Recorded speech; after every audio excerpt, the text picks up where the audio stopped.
मेरा धर्म सत्य और अहिंसा पर आधारित है।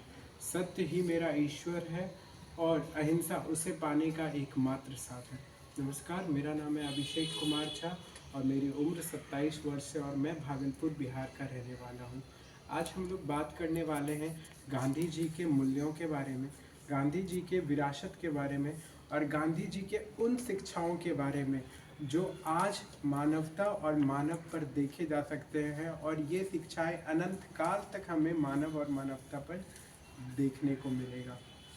यूँ तो गांधी जी के मूल्यों में शामिल है सरल स्वभाव, सकारात्मक रवैया और सत्याग्रह और करुणा और दयालुता।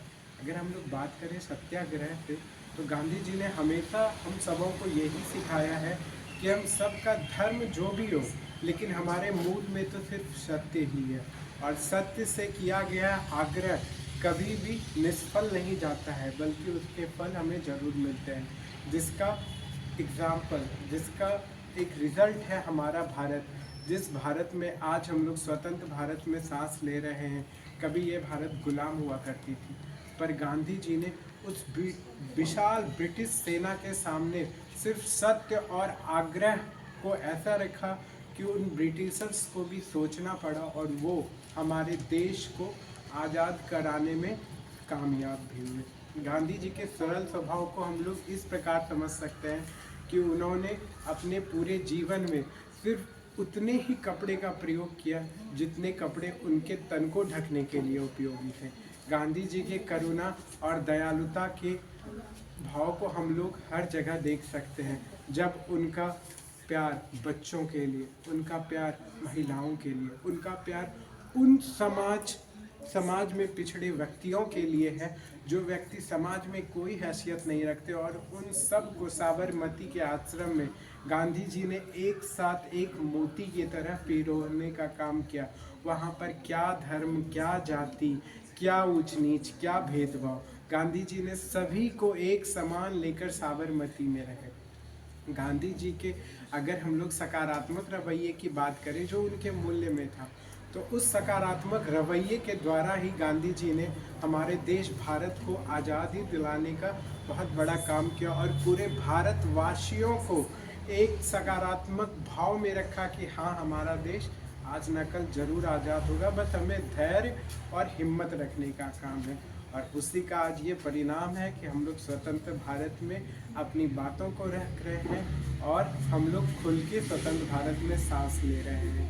अगर हम बात करें गांधी जी के विरासत के बारे में, तो गांधी जी की एक सबसे बड़ी विरासत है सत्याग्रह विरासत, जिसमें उन्होंने हम लोगों को हमेशा ही ये सिखाया है कि अपने जीवन पर्यंत तक सत्य के साथ खड़ा रहो। क्यों? क्योंकि सत्य ही वह मार्ग है जिस पर चलकर हम मनुष्य एक महान आदमी या महान इंसान के रूप में बदल सकते हैं। सविनय अवज्ञा आंदोलन गांधी जी का एक बहुत बड़ा विरासत है, जहाँ पर अंग्रेजों ने नमक, जो कि हम सब के जीवन का एक बहुत ही मूल तत्व है, उस पर कर लगाने का काम किया।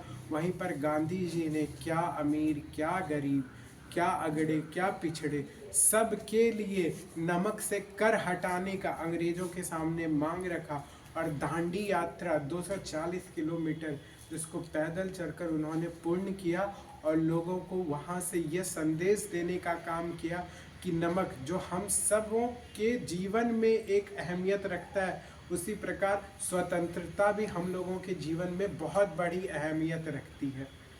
गांधी जी ने हम लोगों को सिर्फ सत्याग्रह और सविनय अवज्ञा आंदोलन के द्वारा ही नहीं, गांधी जी ने हम लोगों को विरासत में ऐसी बहुत चीज़ें दी है। चरखा, जिससे गांधी जी ने हम लोगों को आत्मनिर्भरता का पाठ पढ़ाया है।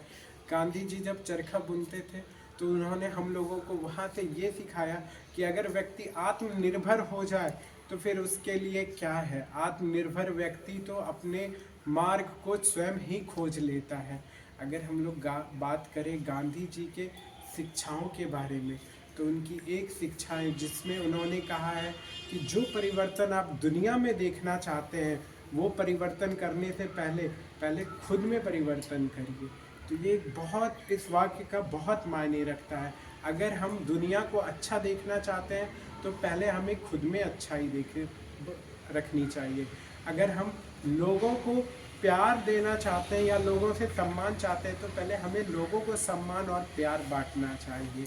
तो गांधी जी के बारे में यूँ तो बहुत बड़ी कथा है, पर मैं अब कुछ एक शब्द कहूँगा जो मुझे गांधी जी के लाइफ से सीखने का मौका मिला।